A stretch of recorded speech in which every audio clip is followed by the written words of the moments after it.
Far-Flung Tin Can, we are bridging the gap between two diverse worlds, the Christian home and the mission field, through missions awareness, missions engagement, and worship in everything. We're traveling the world to the most remote places on the planet to find those who have laid down everything to say yes to God. And whoever said missions can't be fun? God is calling. Will you take the call?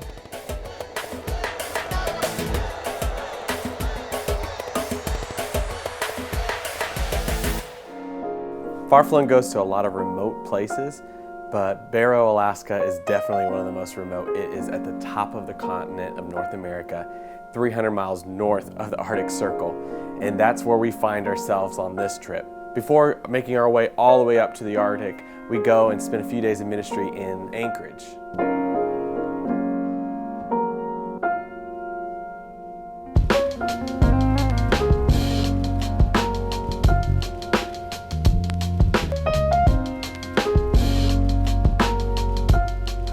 The best thing about Far-Flung trips is that you wake up every morning and pretty much don't know what's going to happen. It's not like much of a schedule. We have contacts out here, you know, we can kind of go with the flow, everybody. So I asked Kyle as we sit down for breakfast and day one in Alaska, I said, so what's on the docket for today? And he starts going through the schedule all professional and pulls out this napkin holder. He's like, so first we're doing, I was like, this is Far-Flung in a nutshell. Actually, this is like, Pretty good. This is pretty good. But you know what? That schedule came from a guy at the bar. We are driving up to Hatcher Pass, and it is crazy. I've never seen anything like this in my life.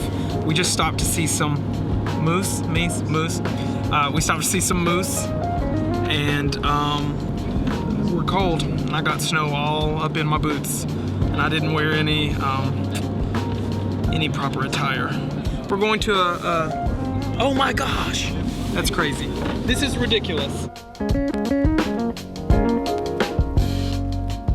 It was just a really cool time to get to see the beautiful landscape and the mountains of Alaska. I think we were just so overwhelmed and just in awe of the beauty of Alaska.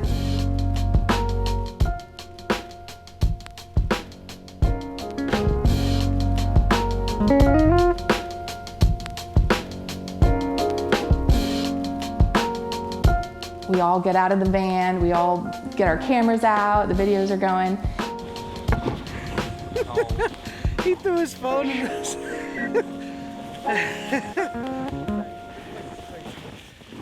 Mom. I looked over at Jeremy, and he's got a big old thermos of brewed coffee that he's drinking on the top of this mountain with Whitney, and he was sharing it with everybody. It was just funny because Jeremy's always so prepared.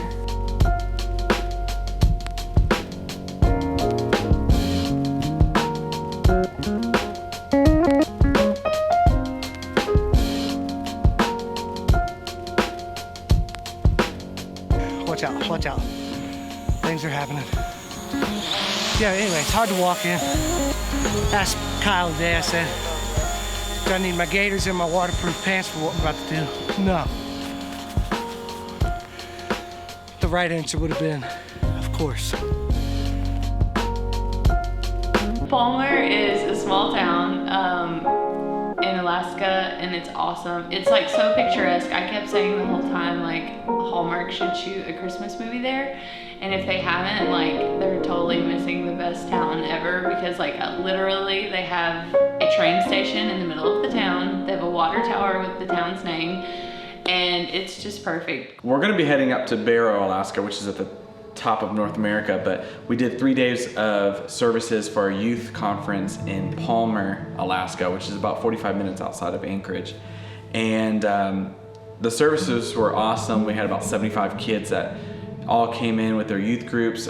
Actually, a lot of them didn't even have youth groups. They're individual kids that came and don't have specific youth ministry in their churches. So some of these kids drove in like 6 hours to come. I had been struggling with alcohol and drugs, and tonight I prayed and pushed in towards God like we've been learning about all weekend. and I just feel like this burden's been lifted. I don't need those to fit in, to be who I am. So we did 3 Winterfest services, Arctic Fest services at Palmer Church of God, Palmer Highway Church of God, and they were incredible encounters with the students there. We really saw God move in a powerful way in the lives of every student, really. I struggle a lot accepting my religion and myself as a person and who God made me. And I hang out with a lot of people who don't believe in God. He just kind of told me to, step out and start singing by myself. And then we started singing that verse, this is how I fight my battle or something. I guess it just kind of clicked right then. I don't really know what happened. It just kind of clicked right there. I was like, okay, I got it.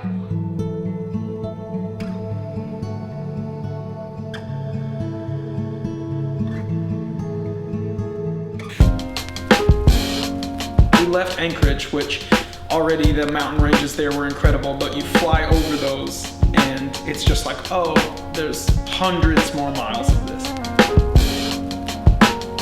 And then it just drops off all at once and there's tundra for the rest of it. And that terrified me because I was like, this is where we're going next.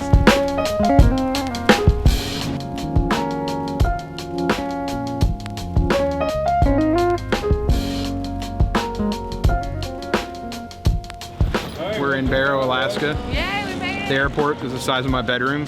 Cold? I feel good. All this talk about cold weather, it ain't nothing. David and Tina Matthews are just amazing. Tina is full Inupiaq or Eskimo native. David is Caucasian. His mother and father, Dave and Dorothy Matthews, went to Kotzebue in 1980. They'd never pastored a church before. They spent 13 years there, and David and his sister were in middle school.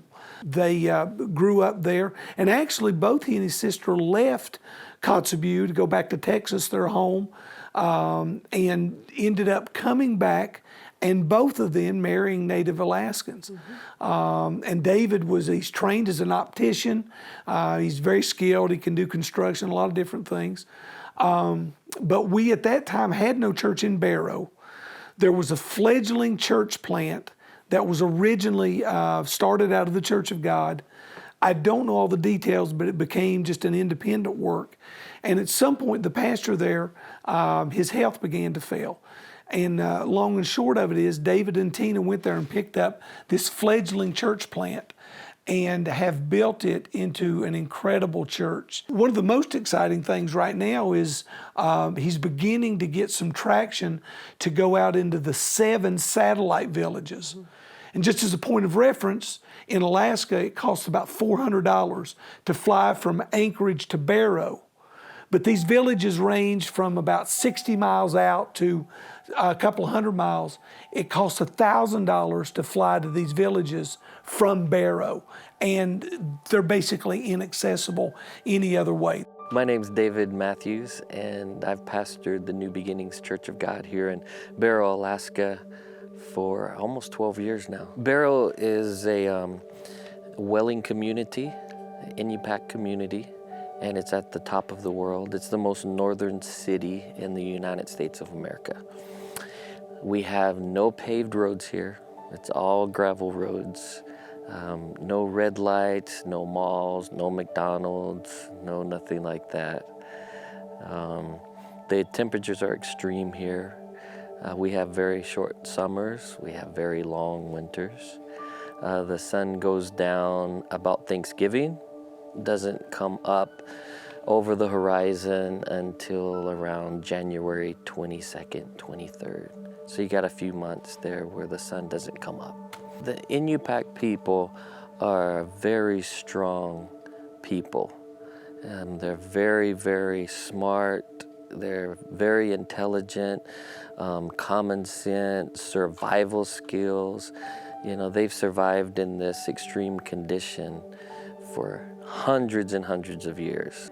And then they have a lot of different animals like the polar bears, which I had an elderly man tell me one time, just don't ever hunt anything that can hunt you better. And so, and the polar bear is like at the top of the food chain, you know, out here. So here just recently, this past weekend, just a few days ago, we had a polar bear that actually broke the window of a house, trying to get in the house.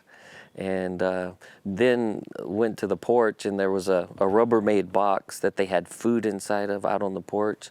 And tote. A polar bear bit that and dragged it off. Yeah, so I mean, they're probably closer than we think and more than we realize around the community. Yeah, just on the outskirts. But we have a good team of guys that are on 24/7, and their job is to watch for polar bears coming into town. I'm used to like the Amazon, blues, greens, and triple yellows and everything. Here, everything is just a bluish white. And besides the van that's running, besides the humans, there are no noises. There's nothing. Like the birds in Guatemala. There's a lot of birds. Set off the car alarm. If you heard that right now, something would be wrong. Yeah. It would Who loosed them? Run. And you're on your way here talking about polar bears. They said they saw 2 polar bears in the town today. And you're like laughing about it. I realized that it's really not that funny because I feel like there could be 5 or 6 of them like within view, and I wouldn't under the know. pile. Like it's been here the whole time. We had no idea. Like that's really terrifying. I've never seen this. Like this just epitomizes where we're at to me. Like where is the sky? Where does it end and the snow pile begin? I want to know what's over the horizon. I don't know if I want to know. Like you just look. You just look for a polar bear. Like look at that hump. Like out of the corner of my eye, that looked like a bear just ready to pounce. Go to the ocean, and the ocean is completely frozen. You can walk out on top of it. We are on top of the world, looking at the Arctic Ocean right now. And we're freezing. How cold is it? Yeah. Probably about 10 degrees, but the wind chills maybe more like -5 or something like that. Come on, let's take a selfie, everybody. And Jeremy looks up and he's like, oh my gosh, is that the Northern Lights? And at first I was like, you're just being stupid. But legit, we all looked up and we were like, it's the Northern Lights, and we scattered like Scooby-Doo and all of his pals going to the Mystery Machine. It was crazy. Can we go change? I always joke, Kyle's my bucket list guy. Like, literally half the things I said I wanted to do before I die, I've already done them because of Kyle. I'm good. I just don't have as many layers on. And you know what? And I keep bringing you closer to death, too. So he's actually getting you closer. Getting out in the middle of nowhere, literally, there's no lights, there's no houses, there's just snow and wind and the moon, and the sky is green. And it's something I never in a million years thought I would get to see, but Far-Flung, that's what we do. So it was incredible and it was amazing. Well, I am in the most extreme place that I have ever been. We're like nothing that I've ever experienced before. Even talking about it, just looking back, standing on the tundra, we had the frozen Arctic Ocean behind us. We had the tundra on the other side of us, and it's like as you just spun 360 degrees, there was nothing. There's almost like a little bit of fear that creeps in, and we felt that, but absolutely incredible. Just standing there, being blown away by just the mystery and just the beauty. That's something that I never thought I would get to see, much less film. And I remember like sitting or standing out in the cold and like hitting the preview button on the camera and just cycling through all the different pictures and just seeing the lights just kind of move and dance throughout my frame. I was wigging out. That was really cool.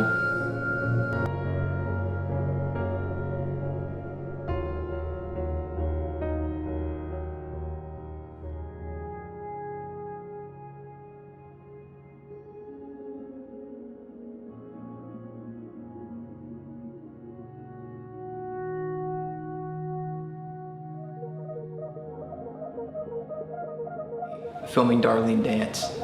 That was incredible, seeing Darlene, who's a native to Barrow, and just seeing her in her native regalia dancing and worshiping God, Jesus, in the most northern city in North America, worshiping Jesus to amazing grace and in her native tongue was incredible.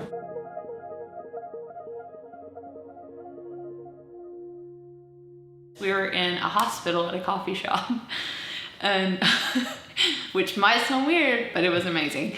And we were actually sitting in the waiting room drinking our coffee, and a lady heard Pat talking to us, and she looked over at me and she was like, "You're Christians, aren't you?" And I was like, "Yes, ma'am. We're here for a youth conference, and you know, these are the pastors with us." And she said, "Would you mind praying for me? My daughter has stage 4 cancer, and she has a 1-year-old son." And you know, it was one of those moments where I was like, wow, we're in a coffee shop in a hospital in the middle of Barrow, Alaska, and the Lord appointed us to be here. And we prayed with her, and we really made a connection with her, and we're still believing for complete healing for her daughter. But that was just one of the many instances where we saw the Lord really work something and divinely set up something for us to be a part of.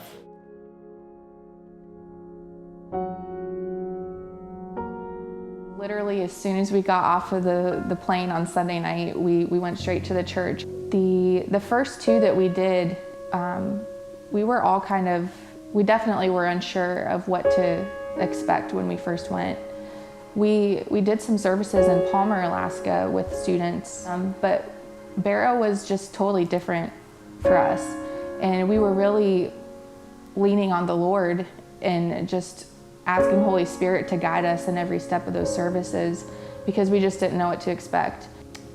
At first, it felt like there was a lot of resistance, and it could have been just because we were different, we were new, but we eventually realized that there was a lot of spiritual warfare happening. You could feel the tug for the people's hearts. And we knew that, and we felt that. Faith allows us to see through the fog of doubt and fear so that we can see the truth that God always surrounds us. There's more for you to chase after. There's more that God wants to do in your heart. And so I just want to encourage you, if you feel like you need healing in your heart from the pain of a relationship, find that moment in that place and ask God, what do you think of me? When you give all of your heart to the Lord, then He can use everything you have for Him. But first has to come your heart. You can't be like, oh, that's good. I want to keep my heart, but you can have my voice. No. He doesn't do it that way. First, I had to give my heart, and then He was like, now this might be somebody I can use. We have a family here that their daughter has cancer, so the community comes together and we're gonna donate, and they have a field of mukluk. A mukluk is a boot. It's an Eskimo boot. And so the pastor of Assembly of God Church, Pastor JR, is here. The mom is across the street, and they're filling up the boot with money to help for this cancer patient. Oh, wow. Where did you guys film that? Well, we went half a mile down across the ocean, and good to see you. did interviews and a bunch of stuff, but we still want to come by and at least donate towards what's going wow. on. So. Thank you. You're welcome. We're going to be praying. You guys I come We're in going to your keep prayers. up. Thanks. How did she do after yesterday? She got her color back. Yay, and praise God. And she's doing another round. So while we're out here freezing, she's out there doing the 24-hour. She's fighting her own thing, right? Yep. Yeah. And so we just have to be just as tough, right? Yeah, of course. Right. Of course. Well, we're going to be praying. We're going to be getting updates. We'll get Pastor Dave to get your contact info. Oh, and good. We want updates and all that. Oh, good. So. Well, I'm praying not only for complete healing, but a long life that Yes. God promised us in His Word. And He doesn't lie. Absolutely. And I just feel like, oh God, I just want to worship you. Yeah. I just want to worship you. I just want to give you glory. I just want to thank you for letting me know that you're here. That you sent these people all the way from the other side of the United States, Lord, just to let me know that you care. Just to know that you hear our prayers and how much help we need, Lord. And we cannot do this without you, and you are God. You are Daddy God. Yes, God. You love us. You love me so much. You love Nicole. Fruitful life, God. We're a fruitful life, God. Yes, Lord. Sickness is not unto death in Jesus' name. Yes, Lord. We believe your word. We believe your word, Lord. Yes. Amen. Some of us were able to donate money to her fundraiser, and we were able to pray with her and sing a song of healing over her. And that was maybe one of the most powerful moments of the entire trip for me, honestly. It's just meeting people where they are and, you know, where they need God to show up. So.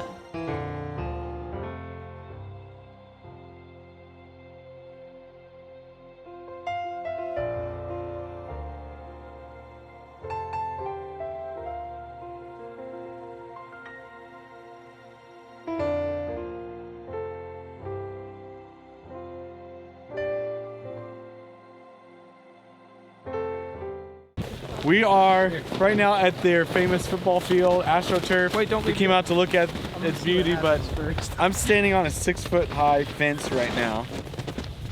That's how much snow we have. You wanna do this? Don't fall backwards. Oh! I'm so glad I didn't fall into my...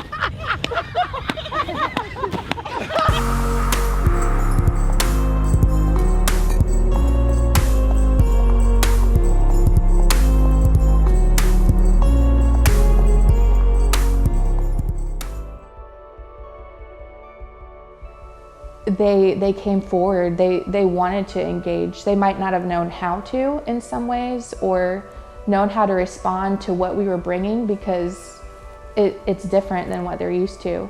And so you could just tell that they were wanting something more.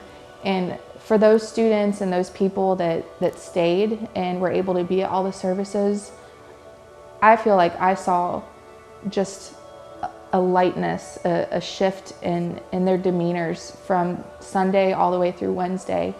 Even though there was resistance and there was spiritual warfare going on, there was a lot that we planted seeds in.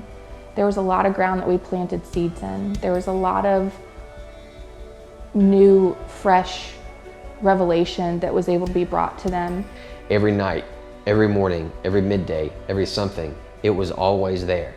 The presence was always there, and it was tangible, and you felt it and you knew it.